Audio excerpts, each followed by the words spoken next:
Good morning Himachal तो हाजिर हुए हैं सुबह की प्रमुख खबरों के साथ। तो इससे पहले खबरों का अध्ययन विस्तृत रूप से करें, निवेदन रहेगा कृपया चैनल को जरूर सब्सक्राइब करें। तो पेश यहाँ सुबह की प्रमुख खबरें। देवभूमि हिमाचल में लाखों पहाड़ी गाय रहस्यमय परिस्थितियों में लापता। देवभूमि में पहाड़ी गाय रहस्यमय परिस्थितियों में लापता हुई हैं। 7 साल में 4,06,249 गाय गायब हुई हैं या फिर बीमारी व उम्र पूरी होने पर मौतें हुई हैं। पशुपालन विभाग के पास ऐसा कोई सटीक आंकड़ा नहीं है जिसमें यह पता लग सके कि साल 2012 से 19 तक कितनी पहाड़ी गायों की मौतें हुई हैं। ऐसे में सवाल उठना लाजमी है कि लाखों की संख्या में पहाड़ी गायें कहां लापता हो गई। पशु चिकित्सक की मानकर चलें तो एक पहाड़ी गाय की औसतन उम्र 15 से 20 साल होती है। साल 2019 के बाद पशु गणना सितंबर 2024 में शुरू की जा रही है। संभावना है कि पशु गणना खत्म होने के बाद यह आंकड़ा और ज्यादा बढ़ सकता है। हालांकि इस दौरान देसी गायों की संख्या में 8% बढ़ोतरी हुई है। इनकी जनसंख्या पिछली पशु गणना साल 2019 के मुताबिक 10,68,935 है। हिमाचल में इस माह 5 जिलों में सामान्य से अधिक बरसे बादल, मानसून सीजन में 23% की कमी। हिमाचल प्रदेश के 5 जिलों बिलासपुर, कांगड़ा, मंडी, शिमला और सिरमौर में अगस्त के दौरान सामान्य से अधिक बादल बरसे। शेष 7 जिलों में सामान्य कम बारिश दर्ज हुई। 1 से 30 अगस्त तक प्रदेश में सामान्य से 4% कम बारिश हुई। मानसून सीजन में भी सामान्य से 23% कम बारिश हुई है। 1 से 30 अगस्त तक 251 मिलीमीटर बारिश को सामान्य माना गया है। इस बार अगस्त में 240 मिलीमीटर बारिश हुई। मानसून सीजन के दौरान सिर्फ शिमला जिला में सामान्य से 12% अधिक बारिश हुई है। शेष 11 जिलों में कम बादल ही बरसे। प्रदेश के अधिकांश क्षेत्रों में आज और कल मौसम साफ रहने का पूर्वानुमान है। 2 और 3 सितंबर को बारिश का येलो अलर्ट जारी हुआ है। पिछले कल कुल्लू की पहाड़ियों पर भारी बारिश से नदी नाले उफान पर हैं। राजधानी शिमला में भी दोपहर बाद कुछ देर बादल झमाझम बरसे। ITMS कैमरों से तेज रफ्तार पर कसा जा रहा शिकंजा, 4 करोड़ जुर्माना वसूला।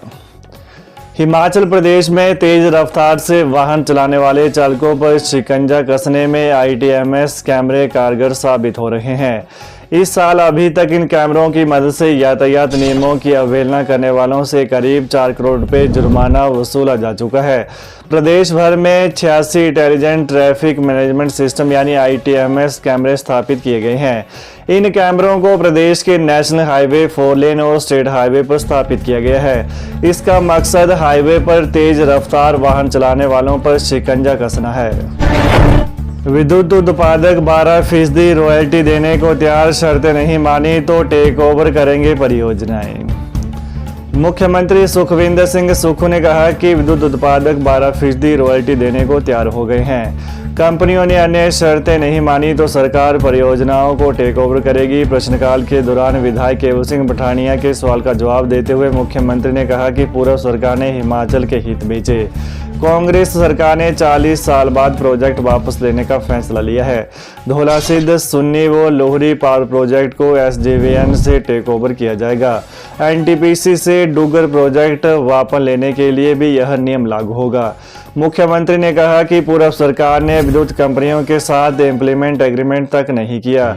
लोहरी परियोजना का शिलान्यास प्रधानमंत्री नरेंद्र मोदी ने किया, लेकिन इस प्रोजेक्ट के लिए पूर्व सरकार ने ऐसी शर्तें तैयार की जिससे प्रदेश को आर्थिक तौर पर नुकसान हुआ। पूर्व सरकार ने लोहरी परियोजना से 10 साल बाद 4%, 11 से 25 वर्ष में 8% और 26 से 40 साल तक 12% निःशुल्क बिजली लेने को मंजूरी दी। थुनाग में हॉर्टिकल्चर कॉलेज भवन निर्माण को लेकर जयराम जगत में नोकझोंक। जिला मंडी के थुनाग में हॉर्टिकल्चर कॉलेज के भवन निर्माण को लेकर नेता विपक्ष जयराम ठाकुर और बागवानी मंत्री जगत सिंह नेगी पिछले कल सदन में उलझ गए। नेता विपक्ष ने बजट का प्रावधान होने के बावजूद कॉलेज के भवन निर्माण को नहीं करने का आरोप लगाया। जवाब में मंत्री ने कहा कि सिराज में बने 28 कमरों के रेस्ट हाउस और हेलीपोर्ट में कॉलेज चलाने को लेकर विचार किया जाएगा। पूर्व सरकार के कंसल्टेंट ने चयनित स्थान पर भवन बनना संभव नहीं होने की रिपोर्ट दी है। निर्माण के लिए 300 करोड़ रुपए के बजट की भी जरूरत है। जयराम सरकार ने 10 करोड़ की राशि का ही प्रावधान किया था। इसको लेकर विपक्ष ने हंगामा शुरू कर दिया। बीच बचाव करने उठे मुख्यमंत्री ने कहा कि मंत्री नेगी ही इस बारे में फैसला लेंगे। मुख्यमंत्री और मंत्री के जवाब से नाराज विपक्ष नारेबाजी कर सदन से बाहर चला गया।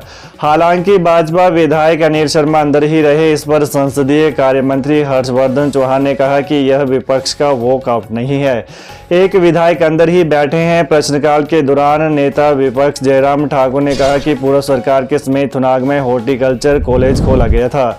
16.36 हेक्टेयर भूमि की वन स्वीकृति भी मिली हुई है। अवैध कटान मामले में वन विभाग ने वन रक्षक को किया निलंबित, डिप्टी रेंजर और रेंजर को भी नोटिस जारी। बंजार के सुराग शिलह जंगल में देवदार के हरे पेड़ों के कटान मामले में वन विभाग सख्त हो गया है। वन विभाग ने कोताही बरतने पर वन रक्षक को निलंबित कर दिया। वन विभाग की ओर से 2 अन्य अधिकारियों डिप्टी रेंजर और रेंजर को भी कारण बताओ नोटिस जारी किए हैं। मामला बंजार से हिमाचल की विधानसभा तक पहुंचने के बाद अब वन विभाग एक्शन में है। पिछले दिनों बंजार के विधायक सुरेंद्र शौरी ने सुराग शिलह जंगल में हरे पेड़ों के अवैध कटान का मामला उठाया था। इसके बाद वन विभाग की ओर से जांच के लिए 2 टीमों का गठन किया गया। जंगल का दायरा 7000 बीघा में फैला होने के कारण अभी जांच पूरी नहीं हो पाई है। इसके लिए डीएफओ बंजार की ओर से कुछ और समय मांगा गया है। विभाग की प्रारंभिक जांच में यह पाया गया कि 16 हरे पेड़ों को काटा गया है। जिस ड्रोन की जयराम ठाकुर ने की बात, सदन में रहा हंगामा, वो शिमला जल प्रबंधन बोर्ड का निकला। प्रदेश विधानसभा में पिछले कल जिस ड्रोन को लेकर हंगामा हुआ वो दरअसल पेयजल कंपनी का है। शिमला शहर में 24 घंटे पानी देने की योजना के तहत इन दिनों ड्रोन से घर घर का सर्वे चल रहा है। विधानसभा में यह मामला उठने के बाद पिछले कल कंपनी ने इस बारे में स्थिति भी स्पष्ट की है। खास बात यह है कि साल 2022 में पूर्व सीएम जयराम ठाकुर ने शिमला के रिज मैदान पर इस योजना के पहले चरण की आधारशिला रखी थी। कार पर जाली नंबर प्लेट लगाकर बच्चे की किडनैपिंग। पड़ोसी राज्य पंजाब के पठानकोट में पिछले कल दोपहर बाद बच्चे की किडनैपिंग में चंबा जिला के डलहौजी उपमंडल के नंबर की कार के प्रयोग के बाद हड़कंप मच गया। हालांकि पुलिस की पड़ताल में पाया गया कि किडनैपिंग वाली कार पर जाली नंबर की प्लेट लगाई हुई है। पुलिस ने कार के उल्लेखित नंबर का रिकॉर्ड जांचने पर मालिक का पता तलाश लिया। इस दौरान कार मालिक ने टांडा में होने की बात कही। इसके बाद ही पुलिस ने राहत की सांस ली। पुलिस ने किडनैपिंग के बाद पंजाब पुलिस के इनपुट के आधार पर चंबा पठानकोट एनएच पर स्थित तोनोहट्टी बैरियर पर चौकसी बढ़ा दी है। जानकारी के अनुसार पिछले कल दोपहर बाद पठानकोट के शैली मार्ग से एक बच्चे को किडनैप कर लिया गया। किडनैपरों ने बच्चे के परिजनों से 2 करोड़ रुपए की फिरौती की मांग की है। पंजाब पुलिस ने मामले की पड़ताल के मार्ग पर लगे सीसीटीवी कैमरों में डलहौजी उपमंडल के नंबर प्लेट की कार की किडनैपिंग में प्रयोग होने की बात पाई। इस पर पंजाब पुलिस ने हिमाचल पुलिस से संपर्क किया। ऊना में क्यों गरजे एचआरटीसी पेंशनर, जानिए। निगम के पेंशनर ने हिमाचल परिवहन सेवानिवृत्त कर्मचारी कल्याण मंच के बैनर तले जिला मुख्यालय ऊना पर जमकर हल्ला बोला और जोरदार प्रदर्शन करते हुए सरकार के खिलाफ जमकर नारेबाजी की। पिछले लंबे समय से अपनी मांगों व लंबित लाभों की मांगों को लेकर संघर्ष करते आ रहे परिवहन निगम के पेंशनर्स का आक्रोश पिछले कल फूट पड़ा।